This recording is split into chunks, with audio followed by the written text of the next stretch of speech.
હું એડવોકેટ નરેન્દ્રભાઈ નકુમ હું મહાનગરપાલિકાની ચૂંટણીમાં આમ આદમી પાર્ટીના ઉમેદવાર તરીકે વોર્ડ નંબર 8માં ઊભો રહેવાનો છું। આવતીકાલે નોમિનેશન ભરવા જવાનો છું।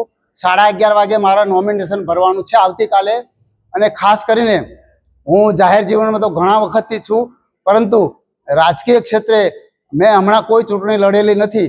એક છેક 1980માં લડેલી, તો આ વખતે મને એમ થયું કે મારે ચૂંટણી લડી અને મારે કંઈક રાજકીય ક્ષેત્રે પણ કામ કરવું જોઈએ। તો વોર્ડ નંબર 8માંથી હું ચૂંટાઈશ। તો વોર્ડ નંબરની અંદર હું ડોર ટુ ડોર ફર્યો છું અને મારી પાસે ઘણી સમસ્યાઓ આવી છે। એમાં રોડ, રસ્તા, લાઇટ, પાણી, ડ્રેનેજ, ખાસ કરીને તો એક જે કાંસ છે એ બિલકુલ ખુલ્લો છે। હવે કોઈ છોકરું રમતું રમતું પડી જાય તો એ જાનહાનિ થાય છે। એટલે એ બધા કામો છે હું વોર્ડ નંબર 8માં તો કરીશ, પણ હું નાગરિક સમિતિ માટે જે કંઈ કામો કરું છું એ બીજા બધા કામો પણ હું ચાલુ રાખીશ। આભાર। નડિયાદ માટે અગાઉ કોઈ કામ કર્યા હોય છે? નડિયાદ માટે તો મેં અસંખ્ય કામો કર્યા છે।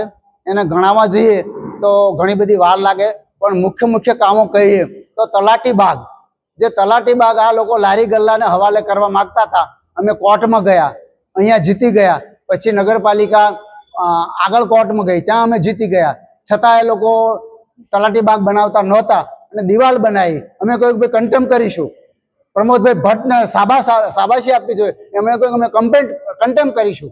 એટલે એમણે દિવાલ બનાવેલી 6 મહિના રાખી અને પછી સમજી ગયા કે આ બનાવવું પડશે। એ તલાટી બાગને પણ 1 વર્ષ સારો રહ્યો અને ઉજળ થઈ ગયો।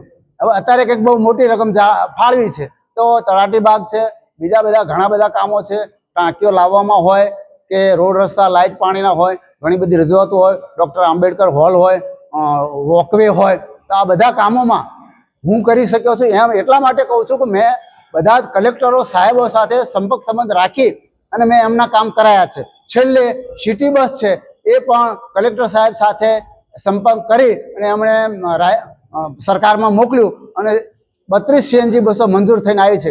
એમાં પણ મારો સિંહ ફાળો છે। આભાર।